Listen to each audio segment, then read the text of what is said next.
1998ခုနှစ်မှာရွှေပြောင်းအခြေချနေထိုင်သူများပြားလာတဲ့အတွက်ကြောင့်အစာရေစာရှားပါမှုအလုပ်ကွန်ရှားပါမှုတွေကိုဖြည့်ရှင်းဖို့အတွက်ဒေတာထွက်ကုန်ပစ္စည်းတွေကို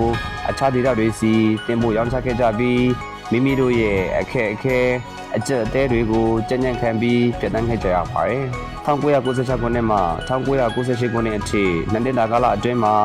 အစားအသောက်မလုံလောက်မှုအဝတ်အထည်ရှားပါမှုအလောက်ကန်ကြက်တက်မှုတွေကိုဖြည့်ရှင်းဖို့အတွက်ပင်ဆက်ပြခြင်းဖြစ်မဟုတ်ပဲ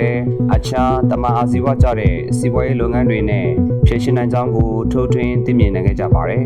2000ခုနှစ်ဧပြီလ10ရက်နေ့မှာဝပြည်နယ်သွေးစည်းညီညွတ်ရေးပါတီရဲ့ဘိုးကော်မတီနဲ့တမတော်ကထုတ်ပြန်တဲ့မူရင်းစီးပွားသားစီနိုင်ရေးညွှန်ကြားချက်တွေကိုတင်းကျပ်စွာအကောင့်ထဲပေါ်ခြင်းနဲ့ဆက်ဆက်ပြီးတတိပေးချက်တွေထုတ်ပြန်ခဲ့ပါတယ်နိုင်ငံတော်အစိုးရဟာကျွန်ုပ်တို့ရဲ့မူရင်းစီးပွားတပ်ဖြတ်ရေးလှုပ်ဆောင်ချက်တွေကိုတက်တက်ကြွကြွနဲ့ပတ်မှုကူညီကြပြီးပင်ပပြောင်းရေးလှုပ်ရှားမှုတွေကိုအကြိမ်ပေါင်းမြောက်များစွာပါဝင်လက်သွဲလှုပ်ဆောင်ခဲ့ကြသောကြောင့်လူဝင်ကျက်ရေးနဲ့မူရင်းစီးပွားတပ်ဖြတ်ရေး project တွေကိုအတိုင်းအတာတစ်ခုအထိချောမွေ့စွာပြည့်မြောက်အောင်မြင်ခဲ့ပါတယ်ကံကောင်းထမစွာနဲ့ကျွန်ုပ်တို့ခက်ခဲတဲ့ကာလမှာတရုတ်မူရင်းစေဝါတပ်ဖြတ်ရေးဌာနစပ်ပြိုးရေးဌာနနဲ့ထိုင်းတော်ဝင်တောင်တန်းဖွံ့ဖြိုးရေးဌာနတို့ရဲ့ပူးပေါင်းပံ့ပိုးကူညီမှုတွေကိုအချိန်မီရရှိခဲ့ပါတယ်။ထိုင်းနဲ့တရုတ်ကျွမ်းကျင်ပညာရှင်တွေရဲ့ညွှန်ကြားချက်တွေအရမူရင်းစေဝါတပ်ဖြတ်ရေးနဲ့ပြည်ပမှာမူရင်းစေဝါရင်းမြစ်တွေကိုအမြင့်ပြတ်ချင်မုံရေးဤပံ့ပိုးကူညီမှုတွေနဲ့ကျွန်ုပ်တို့ဒေသမှာဘေးအစားထိုးစိုက်ခင်းတွေဖွံ့ဖြိုးတိုးတက်လာစေဖို့ကူညီပံ့ပိုးခဲ့ကြပါတယ်။ဘိန်းအစားထိုးစံစဘာစပ်ပြိုးရေးလုပ်ငန်းဟာခံမှန်းထားတဲ့အချိန်ထက်စံစဘာပူလုံးရေးပန်းနိုင်ကိုအရောက်လှမ်းနိုင်ခဲ့ပါတယ်။ဒေတာတွေစံနေရေးခါပြဿနာတွေကိုဖြေရှင်းနိုင်ခဲ့တဲ့အပြင်ရောင်းချဖို့ဝေချံစဘာတွေအမြောက်အများရရှိခဲ့ပါတယ်။2000ခုနှစ်နှစ်ကုန်ပိုင်းမှာဒေတာသွင်းရှိဘေးဆိုင်ကင်းအမြောက်အများကိုဖျက်ဆီးထိန်းချုပ်နိုင်ခဲ့ပါတယ်။ဝါပြည်နယ်တောင်ပိုင်းတစ်ခုနှစ်စီဒေတာဟာ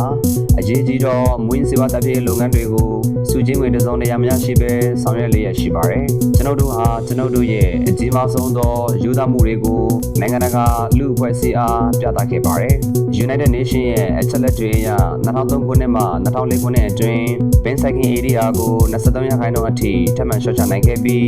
2005ခုနှစ်မှာဘင်းဆက်ပြိုးမှုကိုဆက်ပြိုးရေးနဲ့ဝင်းမြူရေးတို့ဖြင့်ရာနှုန်းဖြင့်အောင်မြင်စွာအစားထိုးနိုင်ခဲ့ပါတယ်။ထိုင်းမြန်မာနယ်စပ်မှာတည်ရှိတဲ့ဝါပြည်နယ်တောင်ပိုင်းဟာမတူကွဲပြားတဲ့လူမျိုးစုတွေရောနှောနေထိုင်တဲ့ဒေသတစ်ခုဖြစ်ပါတယ်။တစ်ခုနှစ်စီဒေတာဟာမိမိတို့ရဲ့မွေးစေဝါထိန်းချုပ်ရေးမူဝါဒတွေကိုအပြင်းထန်လိုက်နာဆောင်ရွက်နေတော့လဲအနည်းနာရှိအခြားသောလက်နက်ကိုင်အဖွဲ့အစည်းတွေဟာ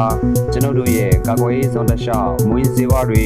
ရောင်းဝယ်ဖောက်ကားဖို့အတွက်ကျွန်ုပ်တို့ထိန်းချုပ်ရနယ်မြေဒေသတွေကိုမခြားခဏအသုံးပြုတော့ကြောင့်ကျွန်ုပ်တို့ရဲ့မွေးစေဝါတပ်ဖြတ်ရေးတန်တန်ကိုကြံ့သာအောင်အဟန့်အတားတွေဖြစ်စေခဲ့ပါတယ်။ဒီပြဿနာတွေကိုဖြေရှင်းဖို့အတွက်2003ခုနှစ်ဧပြီလ3ရက်နေ့မှာ